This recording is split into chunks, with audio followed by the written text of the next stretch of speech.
Hey guys, అందరూ ఎలా ఉన్నారు? 50 సబ్స్క్రైబర్స్ అయ్యారు కదా.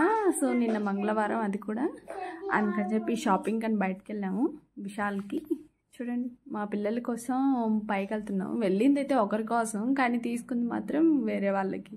మా ఆయనకి షూ పాడైపోయాయని చెప్పి వెళ్ళాము, కానీ ఇక్కడ పిల్లలకి షాపింగ్ చేస్తున్నాము. జీన్స్ బాగున్నాయని చెప్పి.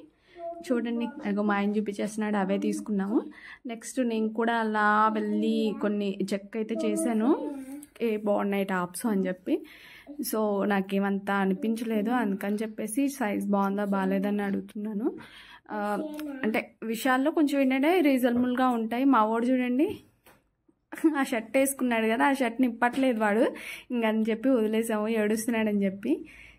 ఇంకా అక్కడి నుంచి సమోసా మోమోస్ తిందామని చెప్పేసి బయటకు వెళ్ళాము. ఆ ఏరియా మాకు నచ్చక కొంచెం ఇంటికి తీసుకెళ్ళాము అనమాట. చూడండి, ఇలాంటి ప్లేస్ మీకు కూడా నచ్చుతుంది కదా, ఎందుకంటే ఈగలు దోమలు అన్నీ ఉంటాయి, అందుకని చెప్పి అందుకని నచ్చుద్ది. చూడండి, మేమైతే ప్యాక్ చేయించుకొని ఇంటికి తీసుకెళ్ళేసి మోమోస్ అండ్ పావుబాజీ ఉంటుంది కదా, అది పార్టీ చేసుకున్నాం అనమాట. చూడండి, ఆ పావుబాజీ అయితే టేస్టే లేదండి, చండాలంగా ఉంది. ఇంకొకసారి తినకూడదు అనిపించింది. ఏదో నిన్న టైంపాస్ కోసం అలా వెళ్ళి అవి తీసుకొని వచ్చాము. ఇదనమాట, మా వాళ్ళు అలా తింటూ ఉన్నారు. టీకే, బాయ్ బాయ్.